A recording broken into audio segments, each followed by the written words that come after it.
Installation électrique, nouvelles normes, comment faire? En France, les installations électriques concernant les locaux d'habitation sont réglementées par la norme NFC 1500. Elle concerne la conception de l'installation électrique, sa protection et la sécurité des utilisateurs. Elle est régulièrement mise à jour et sa dernière mouture date de novembre 2015, amendement numéro 5. Toute construction nouvelle ou rénovation nécessitant un raccordement au réseau doivent obligatoirement faire contrôler et valider l'installation électrique par le consuel.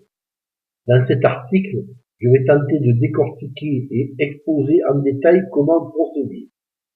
En tant qu'autoconstructeur, je viens de terminer l'installation électrique d'une maison individuelle de 165 m² habitable. Et je connais parfaitement le désarroi que l'on peut ressentir devant les difficultés que cela représente. Heureusement, le permis de construire est antérieur au 15 novembre 2015. Sinon, il m'aurait fallu tout recommencer, car le changement paraît au premier abord anodin, mais il s'avère que l'arborescence des lignes change complètement.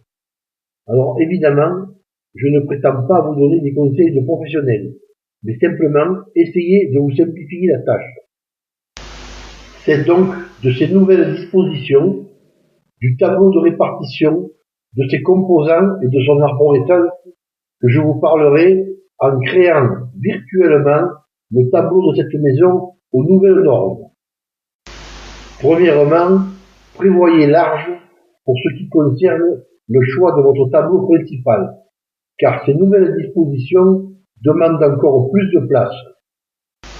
J'avais opté pour un tableau de répartition 4 rangs de 13 modules, il m'a fallu le changer pour un 4 rangs de 18 modules. Donc je vais utiliser un tableau de répartition de ce type qui comporte 72 places de modules. Le premier module que je dispose sur le tableau est le parafoudre. Ce dispositif est obligatoire selon les zones dites de niveau chéronique élevé ou fréquence de lourds orages et d'impact de foudre annuel.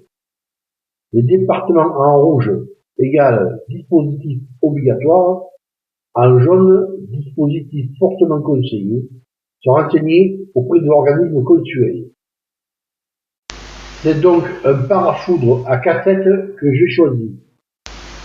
Il est très pratique car en cas d'impact de foudre sur la maison, il coupe et protège instantanément tout le circuit. Il suffit après de changer la cassette sans rien démonter. Je commence le remplissage de mon tableau par le parafoudre que je place sur le rail du bas près de la borne de prise de terre. J'ai choisi cet emplacement car la norme impose que le circuit de raccordement du parafoudre du départ des bornes reliées au disjoncteur de branchement à la borne de terre intermédiaire reliée à la borne de terre principale, la distance ne doit pas excéder 50 cm. Avant de continuer, il faut étudier la norme de calcul de l'intensité. En gros, il faut compter au moins un interrupteur différentiel par rang. Le choix du calibre est déterminé soit par rapport à l'amont, soit par rapport à l'aval. Par rapport à l'amont, le calibre de l'interrupteur différentiel doit être supérieur au calibre du disjoncteur de branchement. Par rapport à l'aval, le calibre de l'interrupteur différentiel doit être supérieur à la somme des calibres du chauffage direct, du chauffe-eau et de la prise de recharge électrique véhicule, plus la moitié de la somme des calibres des disjoncteurs alimentant les autres circuits. Alors pour ma part, je préfère la solution de l'amont, beaucoup plus simple, et je mettrai donc en tête de chaque rail un disjoncteur différentiel 63 ampères 30 mA. Je commence donc par le premier rang. Je place en tête un disjoncteur différentiel 63 ampères 30 mA de type AC. C'est le plus couramment utilisé pour des circuits alternatifs, éclairage, prise de courant, etc. La norme exige qu'il n'y ait pas plus de 8 disjoncteurs divisionnaires sous la protection d'un 30 mA. La surface des locaux n'est pas, sauf la pièce à vivre, un critère important. Ce qui compte, c'est le nombre de pièces qui, selon leur destination, sont impactées de certaines règles. Je vais commencer par l'éclairage. Pas plus de 8 points d'éclairage par circuit. Il suffit donc de compter tous les points et de diviser par 8 pour connaître le nombre de lignes. Chaque pièce doit avoir un point central, certaines peuvent l'avoir en appliqué. Les spots ou bandeaux lumineux, un point pour 300 voltampères, soit 240 watts. J'ai 18 points lumineux, donc 3 lignes. Ces 3 lignes doivent être placées sous au moins 2 différentiels 30 mA pour des raisons pratiques. Je vais donc les placer sur les 3 premiers rangs alimentés par un disjoncteur divisionnaire de 16 ampères. Ensuite, sur le premier rang, je vais mettre les lignes d'alimentation des volets roulants. Il y a 9 volets roulants. L'idéal est de les alimenter séparément, mais cela ferait trop de lignes. Je vais donc créer 3 secteurs de 3 volets, et donc 3 lignes de 20 ampères. Sur ce rail, je vais ajouter 3 lignes de 20 ampères. L'alimentation de la pergola bioclimatique sur la terrasse, l'alimentation de la haute aspirante de la cuisine, et l'alimentation de la VMC. Je mets un 20 ampères car je ne sais pas encore quel type de VMC sera installé. Si c'est une VMC hydro classique, je devrais changer par un 2 ampères ou 16 ampères. Si c'est un double flux, je devrais, selon la puissance, mettre un 16 ampères ou laisser le 20 ampères. Il reste donc sous ce différentiel 63 ampères 30 mA une place. J'y reviendrai plus tard au besoin. Je vais donc maintenant passer au deuxième rang.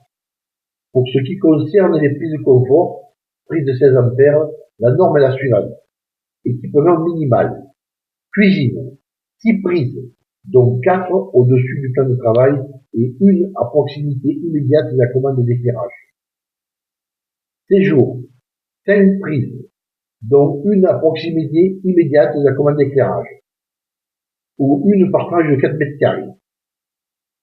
Chambre, 4 prises, en périphérie, dont une à proximité immédiate de la commande d'éclairage. Salle de bain, 2 prises, dont une à proximité immédiate de la commande d'éclairage. Dans le volume 3 ou hors volume interdit au sol. Circulation, WC et autres. 2 prises, dont une dans le WC à proximité immédiate de la commande d'éclairage. Obligatoire dans circulation et locaux de plus de 4 mètres carrés. Extérieur, une prise par entrée principale et une à proximité du garage. Ce qui change par rapport à l'amendement précédent, le numéro 4, c'est que toutes les prises sont comptables. Exemple, avant, un bloc double prise comptait pour une prise. Dorénavant, il compte pour 2. Dans mon installation, j'ai prévu pas mal de blocs de double prise pour éviter d'avoir à mettre des racks de prises. Cela influe fortement sur le nombre de lignes à prévoir. J'ai 48 prises à dispatcher, je prévois donc 6 lignes de 20 ampères, 4 sur le deuxième rang, 2 sur le troisième rang. À la suite, sur le deuxième rang, je commence les lignes dédiées. Je place 2 lignes de 20 ampères, une pour le lave-linge et l'autre pour le sèche-linge. Ensuite, je place en tête de rang un disjoncteur différentiel 63 ampères 30 mA de type A.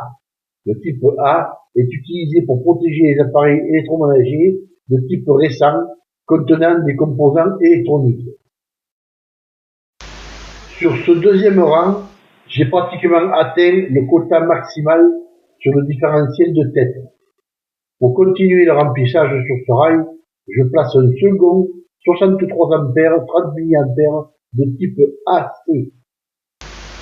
Et à la suite, je place 3 lignes dédiées. une 32 ampères pour le four, une 20 ampères pour le réfrigérateur et une 20 ampères pour le congélateur. Je passe maintenant au troisième rang, sur lequel je place en tête un disjoncteur différentiel 63 ampères 30 mA de type A. Et à la suite, je continue avec des lignes dédiées. Une ligne 32 ampères pour les plaques de cuisson, une ligne 20 ampères pour le lave-vaisselle. Ensuite, je place deux lignes de 32 ampères pour la pompe à chaleur. Une pour l'unité interne, une pour l'unité externe. Je continue avec une ligne dédiée 20 ampères pour le chauffe-eau thermodynamique, unité interne et externe. Sur ce troisième rang, et sous ce différentiel de tête, le quota de lignes est atteint. Je vais maintenant créer un secteur dédié uniquement à la salle de bain. Je place à la suite, sur ce troisième rang, un disjoncteur différentiel 63 ampères 30 mA de type AC. Je place donc à la suite une ligne 16 ampères pour l'éclairage de la salle de bain et une ligne de 20 ampères pour une prise de confort, meuble salle de bain et sèche-serviette. Il me reste encore une ligne dédiée à placer. Je reviens donc au premier rang où j'ai laissé de la place et je mets une ligne 20 ampères pour l'adoucisseur d'eau. Je passe maintenant au quatrième et dernier rang. Ce dernier rang, hormis le parafoudre, est dédié au réseau communication et information. Je place en tête un disjoncteur différentiel de type HPI. Il offre la même protection que le type A, mais il offre une protection supplémentaire aux appareils sensibles aux coupures de courant intempestives comme les appareils informatiques. Je place ensuite deux lignes dédiées. Une 20 ampères pour la protection de l'alimentation du tableau de communication et des deux prises modulaires du tableau obligatoires. Et une 2 ampères pour la protection de l'éco-compteur. La norme impose l'obligation de mesurer les consommations secteur par secteur.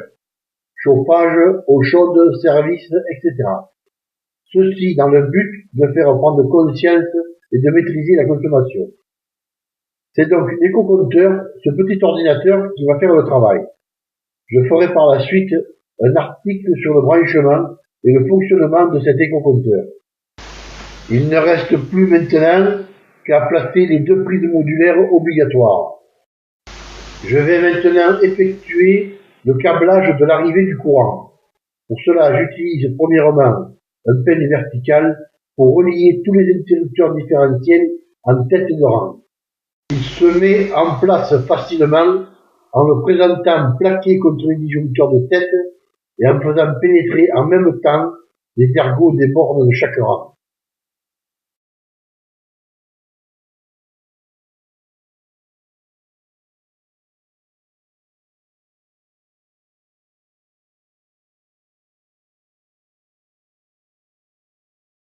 Je mets en place ensuite tous les peignes de connexion reliant les bornes de neutre bleu en faisant entrer de force les ergots dans les logements car le serrage est automatique.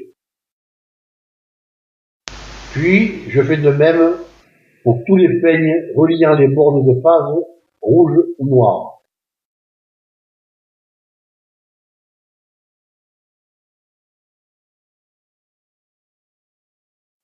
Voilà, les deux peignes sont bien insérés sur chaque rangée. Il faut maintenant relier les disjoncteurs placés en milieu de rangée avec le peigne vertical. Pour cela, j'utilise du câble de section 16 mm². Et voilà, a priori, le tableau est terminé. Reste maintenant à effectuer l'arborescence de l'installation, ligne par ligne, pour desservir toutes les pièces en se basant sur les modules du tableau. Le choix d'un grand tableau était nécessaire. Il y a 4 rangs de 18 modules, donc 72 places. Et j'en ai utilisé 54. Il reste donc 18 places de libre. La norme préconise 20% de réserve, soit 14 ou 15 places. Je suis donc dans les clous. Pour plus de précision, rendez-vous sur les blogs bâtir-sa-maison-overblog.com ou bien bâtir-sa-maison.net. Réalisation Daniel Marcelin.